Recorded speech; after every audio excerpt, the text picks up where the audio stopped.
reality, captured in user-friendly symbols and processed for understanding.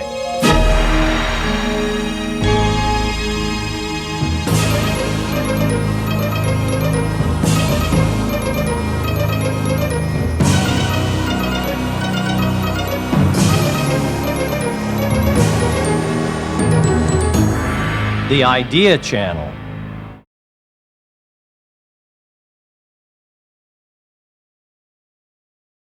Before, it's not so hard for an American student with a doctorate to realize how difficult it can be to get a university post. But still, it's hard for us to realize how hard it was. I think it'd be helpful if you could tell us exactly, if you had hopes of an academic career, yes, how likely it was to realize it. It would never have been an academic career from the beginning in the then Austrian conditions, unless you were in one of the experimental fields where you could get a paid assistantship.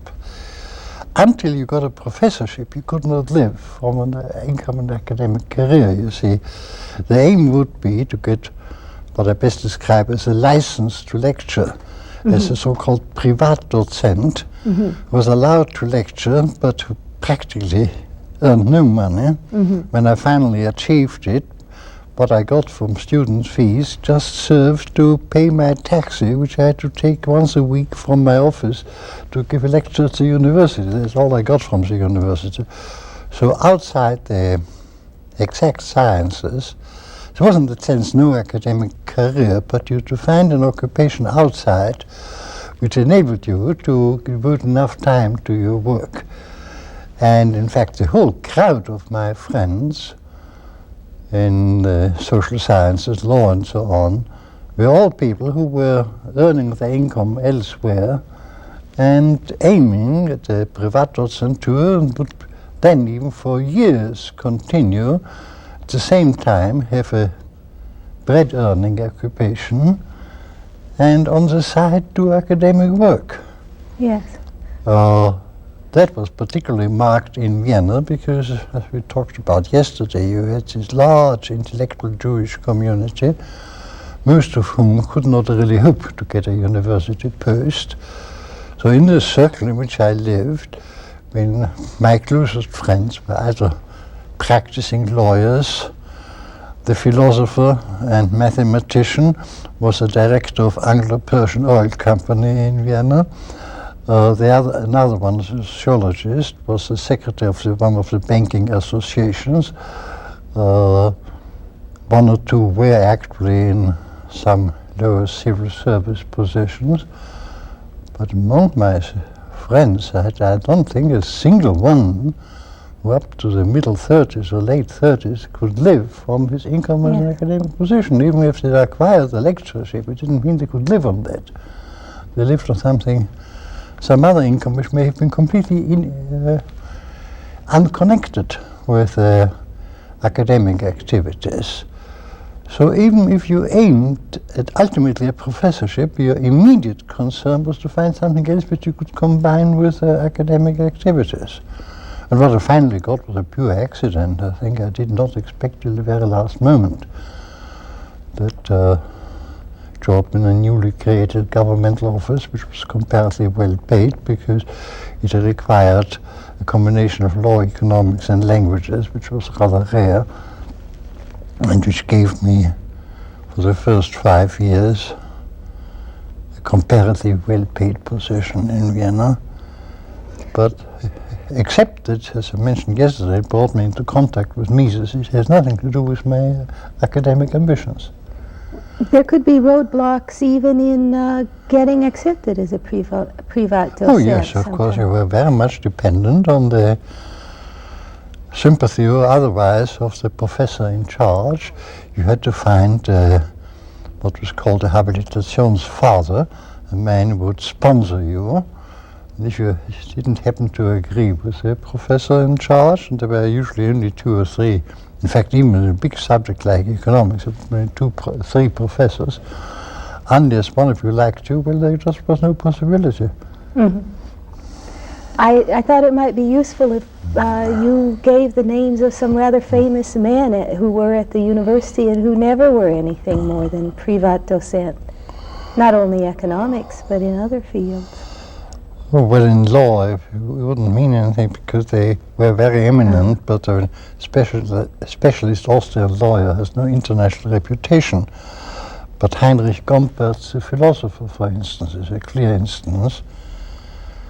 Well, even Mises, my teacher, when he had such a good position that I doubt whether he would have wished to start at the lower level, even of an extraordinary professor. But it was with great chagrin to him that it was never offered to him. But again, the medical faculty was full of such men who had academic ambitions, who did little teaching at the university, but made their income as practicing doctors. There were even one or two distinguished mathematicians whose names I do not know, who, partly because of a shortage of positions, partly because of anti-Jewish prejudice, were part and at the same time not part of the university. I mean, that really created to a large extent a peculiar intellectual atmosphere of Vienna that it was not confined to the people who were actually inside the university. So many people had just a foot in the university, which meant there was a large intellectual audience to whom you could speak, who were not solely or mainly professors, but who gave you an audience of general interests, which I don't think of the same character would found anywhere else. And it was not even when I emphasized anti-Semitism as one of the causes, but it wasn't only that. The tradition that you might do scholarly work on the side with a practical occupation became quite general, perhaps because of the example of the people who were kept out, but there were any number of people who were, in other countries, might have been private scholars with a private income, but there were very few wealthy people of that kind, well, one or two, but there were mostly people who had decided to earn their living outside the university, yet to pursue their scholarly interests. So this gave Vienna a very lively intellectual life, and much of that was going on outside the university. Outside and in little circles. You probably wouldn't be aware that there was such a large community because it never met as a whole. When there were all sorts of scientific societies and discussion clubs, but even they were in a curious way split up, and that again was connected with the what you might call race problem, the anti-Semitism. It was a purely non-Jewish group. It was an almost purely Jewish group and a small intermediate group where the two groups mixed. And that split up the society. On the other hand, as I only become recently aware, the leading people were really a very small group of people who somehow were connected with each other. It was only a short while ago when somebody like you do now inquired about whom I knew about the famous people of Vienna, the purpose, and I began to go through the list, and I found I knew almost every one of them personally, and with most of them I was somehow connected by friendship or family relations and so on. And I think the discussion then began, did you know Schrödinger? Oh yes, of course, Schrödinger was the son of a colleague of my father and came as a young man in our house. Or Frisch, B. Frisch. Oh yes, he was the youngest of a group of friends of my father, so we knew the family quite well. And Lawrence, oh yes, I know the whole family, and I've seen Lawrence watching ducks when he was 3 years old. And so it went on, and every one of the people who are now famous has, except, again, the purely Jewish one. Freud and his circle I never had any contact with. They were a different world. But you had this intermediate group who were Jewish, or who were part Jewish, as Herbert first told me. One did always hear about what happens, but didn't know the people personally. Yes, yeah. I certainly got this impression from reading Karl Popper also on how small the group was and how I don't know if he was the one who mentioned it, how Bruckner, for example, might be playing the piano for someone else who was a philosopher. Oh, Bruckner, see again, there were curious bridges. The Wittgensteins had a great musical salon. Now the Wittgensteins themselves were three-quarter Jewish, but Ludwig Wittgenstein's grandmother was the sister of my great-grandfather, so we were again related. I personally was too young. See, the Wittgenstein salon ended with the outbreak of war. Both the old men had died, and after the breakdown it never reassembled. But that was one of the centers where art and science met in a very wealthy background, and where again it was one of the bridges between the two societies. When you were a young man at this time, let's say about when you were finishing your degree in economics in the Faculty of Law, which is how it was organized, what were your dreams, your fantasies of what you might do with your career? Well, at that time, I really wanted a job in which I could do scientific work on society. It was the main problem. It was a little later that I formed an idea, and I once made the joke to my first wife, or I think just before we married, that if I could plan my life, I would like to begin as a professor of economics in London, which was the center of economics, doing this for 10 or 15 years, then return to Austria as president of the National Bank, and ultimately go back to London as an Austrian ambassador. Now, the most unlikely thing happened that I got a professorship in London, which I thought was absolutely a wish dream of the unlikely nature. Even the second step, also not at that time, 40 years later, I was once negotiating about the presidency of the Austrian National Oh, you were? Bank. Yes. It did not come off. Yeah. This means you were an Anglophile early. What made you an Anglophile, do you think? Why was it as early as that, I really can't say.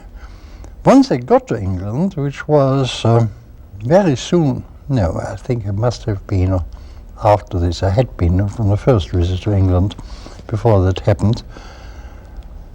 It was just a temperamental similarity. I felt at home among English because it was similar temperament. And which of course is not a general feeling, but I think most Austrians I know who have lived in England are acclimatized extraordinarily easily. There must be some similarity of traditions, but I didn't easily adapt to another country. I had been in America before I ever came to England. Yes. I was here as a graduate student in 23 and 24, and although I found it extremely stimulating, and even knew I could have started on as an assistantship or something on an academic career, I didn't want to. I still was too much a European, and didn't the least feel that I belonged to this society. By the moment I arrived in England, I belonged to it. Well, was the intellectual life, let's say we talked a bit about Vienna and the circles and the intellectual life outside the university. Did England, when you went there, have more of that than what you saw when you were in the United States? Yes, it had more, although it wasn't quite the same. Yeah, I might have had more of it if I'd gone to one of the old universities, or even one of the less specialized colleges of the University of London. The London School of Economics, which first was an attraction to me, was extremely good in the social sciences, but it was completely specialized to social sciences. While at first, moving among very good people in my field was very attractive. I admit at the end of 20 years I longed to get back to a general university atmosphere, which the London School of Economics is not. It is very much a specialized school where you live all the time amongst other social sciences and see nobody else. I had a question here. Many young men of your generation had been socialists when they were young, or at least social democrats. Had you been influenced at one time yes, by very this much so. atmosphere? I know I was a social democrat formerly, but I would have been what in England would have been described as a Fabian socialist. And the special influence, in fact, an influence that very much contributed to my interest in economics, were the writings of a man called Walter Rathenau, who was an industrialist and later statesman and finally a politician in Germany, who wrote extremely well, who had been a raw material dictator in Germany during the war, and had become an enthusiastic planner. And I think his ideas about how to reorganize the economy were probably the beginning of my interest in economics. And they were very definitely mildly socialist. And I just found, well, perhaps I should say I found I knew too little to judge it. That's what made me interested in economics. I mean, how realistic were these socialist plans, which I found very attractive. So there was a great deal of socialist inclination, which led me to... I never got captured by Marxist socialism, on the contrary.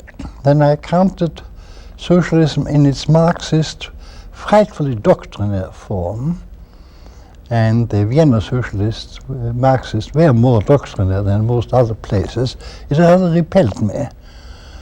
But of that mild kind, either of German Sozialpolitik type, the state socialism, or the Rathenau type, was one of the inducements which led me to the study of economics.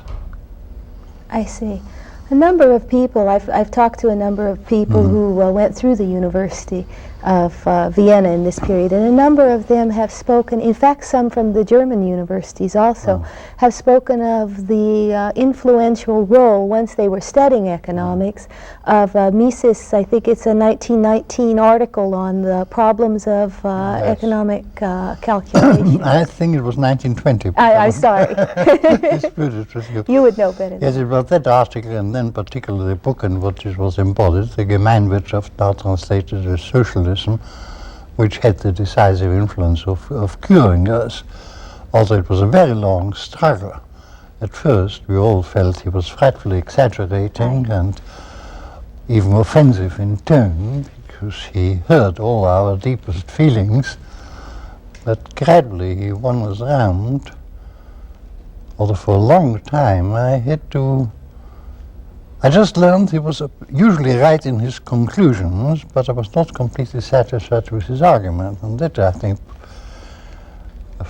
followed me right through my life. I was always influenced by Mises' answers, but not fully satisfied by his arguments. It became then very largely an attempt to improve the argument, which I realized led to correct conclusions, but the question why it hadn't persuaded most other people became a problem to me, so I became anxious to put it in a more effective form. I see. I'm going to move into maybe a slightly different area, but it still pertains to it. In the economics faculty, prior to the First World War, it had a grand reputation. That it started with Menger, and then there was Wieser and Brombawerk. Now, when you came into economics after the First World War, what was the situation at that first time? It was dreadful, but only for a year. There was nobody there. Wieser had left the university to become a minister in the last Austrian governments. Brombawerk had died shortly before. Filipovic, another great figure, had died shortly before. But when I arrived, there was nobody but a socialist economic historian named Grünberg. Then Wieser came back, and he became my teacher. He was a most impressive teacher. a very distinguished man whom I came to admire very much. I mean, I think that's the only instance where, as very young men do, I just fell for a particular teacher. He was the great admired figure, sort of grandfather figure, about 2 generations between us. Very kindly man who usually would, I would say, float high above the students, a sort of god. But when he took an interest in the student, became extremely helpful and kind, took me in the family. I was asked to have meals with him and so on. So he was for a long time my ideal in the field, and from whom I got my main general introduction into economics. How did he take notice of you? How did that happen? Well, there are 2 aspects of it.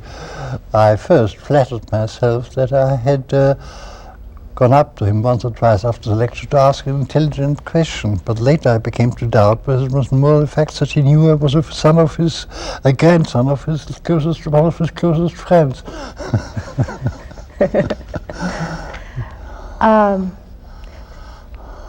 I know that there were 3 chairs at the university, and Wieser retired at what Well, time? I'm afraid Wieser made himself responsible for rather poor appointments. The first one was Ottmar Spann, a very curious mind, an original mind, himself originally still a pupil of Mengele, but a very emotional person who moved from an extreme socialist position to an extreme nationalist position and ended up as a devout Roman Catholic, always with rather fantastic philosophical ideas. He soon ceased to be interested in technical economics and was developing what he called a universalist social philosophy.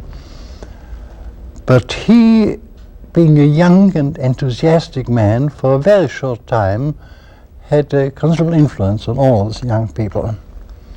Well, he would do the sort of thing, take us to a midsummer celebration up in the woods where we jumped over fires and that sort of thing. Oh, I didn't know. But it didn't last long, because we soon discovered that he really didn't have to tell us anything about economics. Well, as long as I was there were only these 2 professorships, and of course when Wieser retired, which happened in the year when I finished my first degree, he was succeeded by Hans Meyer, one of his, his favorite disciple, an extremely thoughtful man, but well, a bit neurotic, a man who could never do anything on time, who was always late for any appointment, for every lecture, who never completed the things he was working on.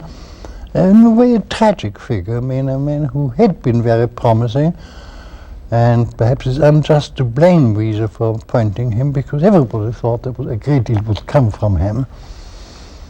And probably there is still more in his very fragmentary work than is still appreciated. But one of his defects was that he worked so intensely on the most fundamental basic problems of utility and value that he never had time for anything else in economics. So he was, in a sense, a narrow figure. The 3rd professorship was only filled a year or 2 after I had left. The man, Count Degenfeld, he played a certain role when I finally got my Privatdozentur, but I'd never had any contact with him otherwise. There were a few Privatdozent, or men with the title of professor like Mises, but my contact with him was entirely outside the university. And no, the faculty, except for Wieser as a person, as an individual, the economics professor were not very distinguished, really. It was a great tradition which Wieser kept up, but except for him, the economics part of the university was not very distinguished. When I look at this period, a lot of people, this is true also before the war and for those who were young men after the war, often describe themselves as positivists or anti-positivists. And I have difficulty in knowing what positivism actually meant at that time. And I wondered... Well, it was almost entirely the influence of Ernst Mach, the physicist, and his disciples. He was the most influential figure philosophically, and almost at that time, apart from what I've been reading before I joined the army, I think my introduction to, well, I now almost hesitate to call it philosophy, scientific method, I think is a better description, was into Machian philosophy. It was also very good on the history of science generally, and it dominated discussion in Vienna. For instance, Schumpeter had fully fallen for Mach, and while I was still at the university, this very interesting figure, Moritz Schlick, became one of the professors of philosophy. That was the beginning of the Vienna Circle, of whom I was, of course, never a member, but we were in close contact with it through one man who was both a member of our particular circle, the Geistkreis, and the Schlick Circle, the Vienna Circle proper. So we're currently informed of what was happening there. That was Professor And for Kaufmann. a time, well, what converted me is that the social scientist, science specialist in the group, Otto Neurath, just was so extreme and so naive on economics that it was through him that I became aware that positivism just was misleading in the social sciences. I owe it to his extreme position that I have soon recognized that it wouldn't do. And took me a long time really to emancipate myself from it. And it was only after I'd left Vienna in London that I began to think systematically on problems of methodology of the social sciences, and began to recognize that positivism in that field was definitely misleading. And it was a discussion I had on a visit to Vienna from London with my friend Haberle, in which I explained to him that I had come to the conclusion that all this Machian positivism was no good for our purposes. When he countered, oh, there's a very good new book came out in the Circle of Vienna Positivists by a man called Karl Popper on the logic of scientific research. And so I became one of the early readers. It just come out a few weeks before. Found that Howard had been rather mistaken by the setting in which the book had appeared. While it came formally out of that circle, it was really an attack on that system. And to me it was so satisfactory because it confirmed a certain view I had already formed due to an experience very similar to Karl Popper. Karl Popper is 4 or 5 years my junior, so we did not belong to the same academic generation, but the environment in which we formed our ideas was very much the same. It was very largely dominated by a discussion on the one hand with Marxists, on the other hand with Freudians. And both these groups had one very irritating attribute. They insisted that their theories were in principle irrefutable. The system was so built up that there was no possibility. And I remember particularly one occasion when I suddenly began to see how ridiculous it all was when I was arguing with Freudians, and they explained, oh, well, this is due to the death instinct. And then I said, but this can't be due to, oh, this is due to the life instinct.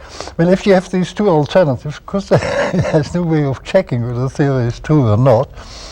And that led me already to the understanding of what became Popper's main systematic point, that the test of empirical science was that it could be refuted, and that any system which claimed that it was irrefutable was by definition not scientific.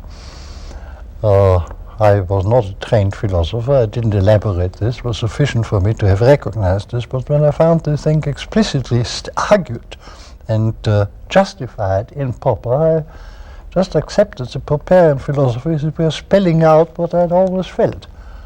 And ever since, I mean, I have been moving with Popper. We became ultimately very close friends, although we had not known each other in Vienna. And to a very large extent I agree, even if not always immediately. Popper has had his own interesting developments, but on the whole, I agree with him more than with anybody else on philosophical matters. Do you think you reacted to this kind of dogmatism also because of your rejection of this form of dogmatism in the Church, in the Roman Catholic Church? Possibly, although that I had so completely overcome by that time that it really no.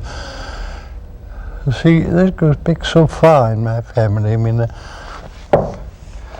if you begin with, thanks so much, if you have a grandfather who's an enthusiastic Darwinian, I see. A father who is also a biologist, a maternal grandfather who evidently also believed in nothing, although he never spoke about it, and one grandmother who was very devoted to the ceremonial of the Catholic Church, but was so evidently not really interested in the purely religious aspect of it. And then I was very young, I must have been in my 13 or 14, when I began pestering all the priests I knew to explain to me what they meant by the word God. And none of them could. That was the end for me of it. Yes. Was this true of most of the intellectuals in these circles we were talking about, that they had, that they weren't people who had rebelled, let's say, against Roman Catholicism, but came from families who had a sort of enlightened background? Yes, it was predominantly Jew.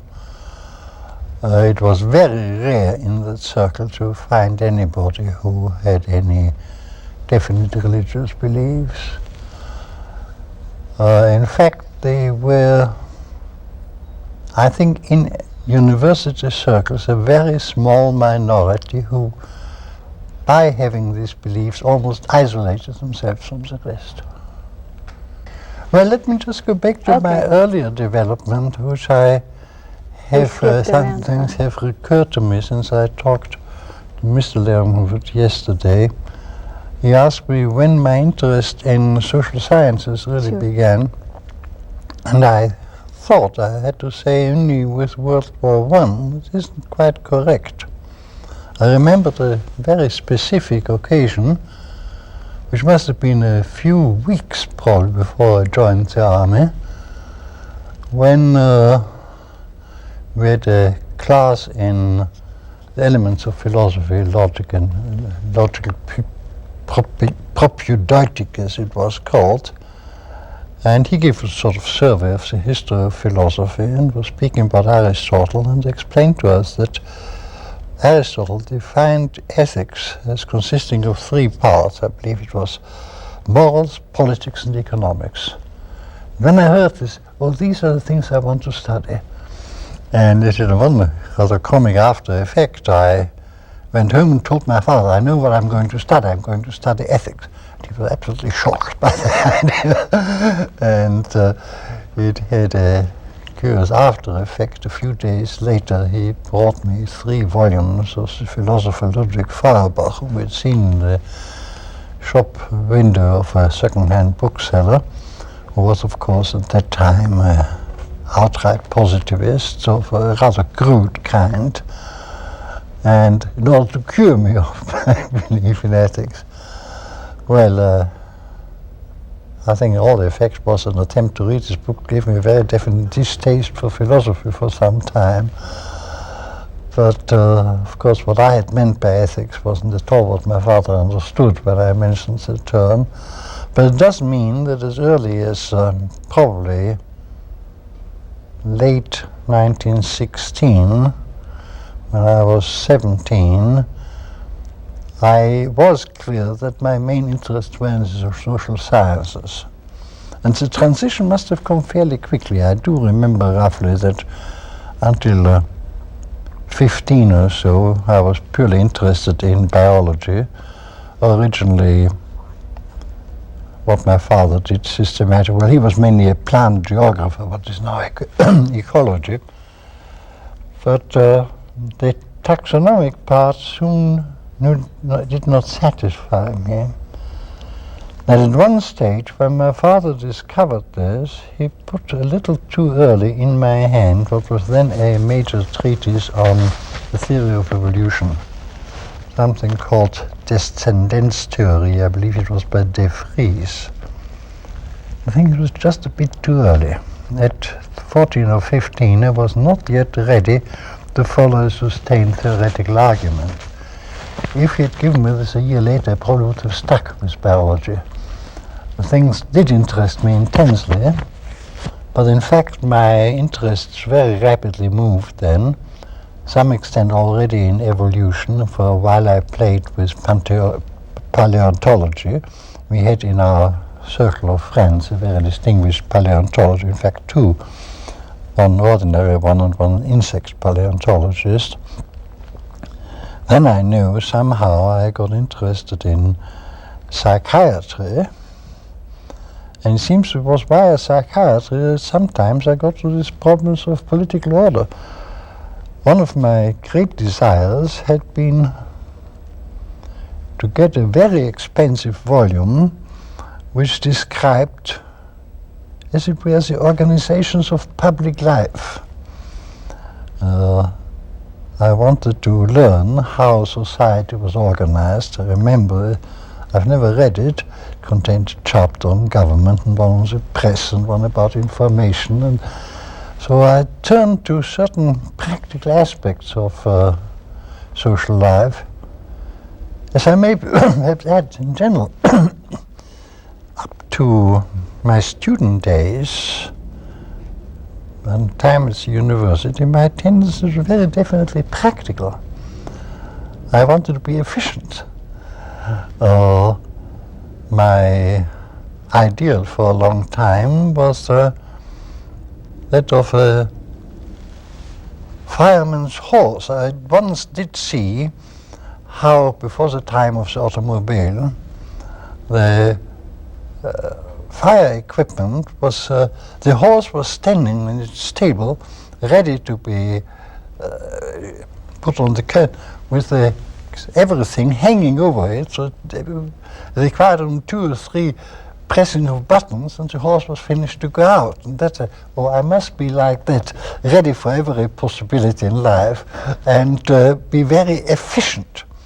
Just as in the various sports which are mountaineering, climbing, skiing, cycling, photography, I was for a time extremely interested in technical efficiency of this kind, thing which I completely lost later in my life. Did you read Taylor then? Was Taylor being read in your circles at all? The American? Oh yeah, well yes, there was a stage in which I was reading all the Taylor stuff. But that was a little later. I think it was the beginning of my economics reading, but that was a great time of the great fashion of Taylorism.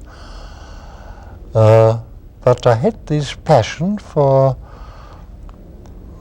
understanding all sorts of functioning and organization of complicated phenomena. I mention this because nowadays all my friends think I'm completely indifferent to technical things. I'm no longer really interested, but I had a great passion for them at one time. I think when you were still at the university, you would go over to lectures sometimes. Was it in psychiatry or in the biology department, or? In anatomy. In anatomy. Anatomy, yes.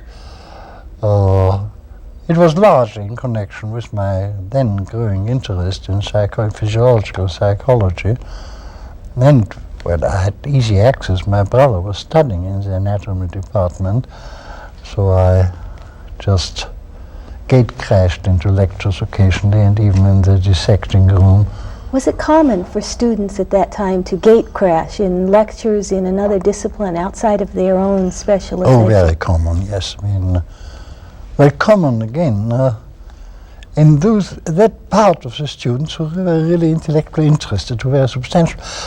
But of course, if you take a faculty like law, I suppose in the law faculty in Vienna in my time, there were something like 2,000 or 3,000 students, of whom perhaps 300 had really intellectual interests, and the others just want to get through their exams.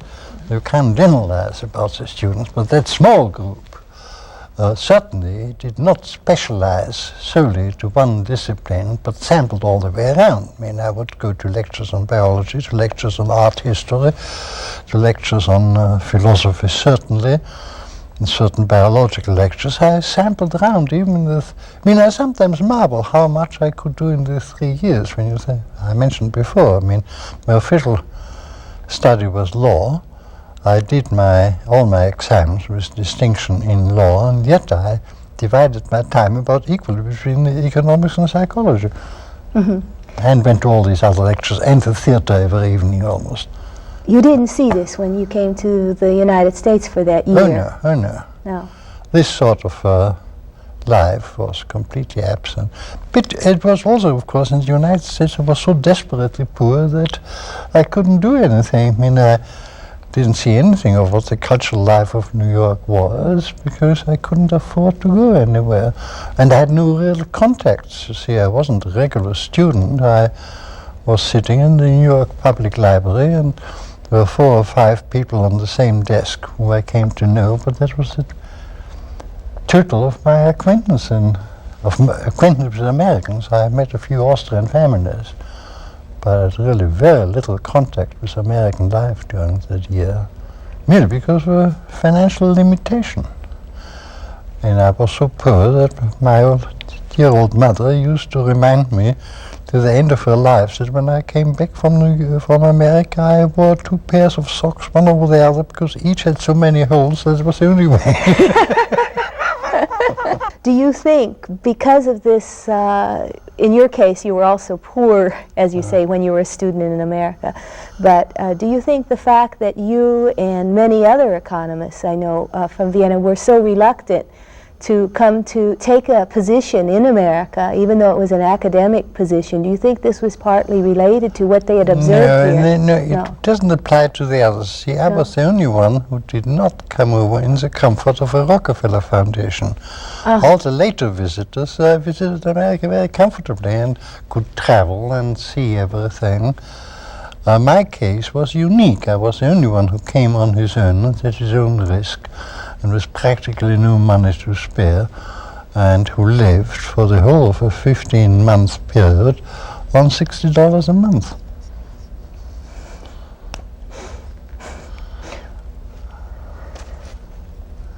I mean, it wasn't, I mean, it would have been miserable if I hadn't known that if I was in a real difficulty, I would just cable my parents, please send me the money for return.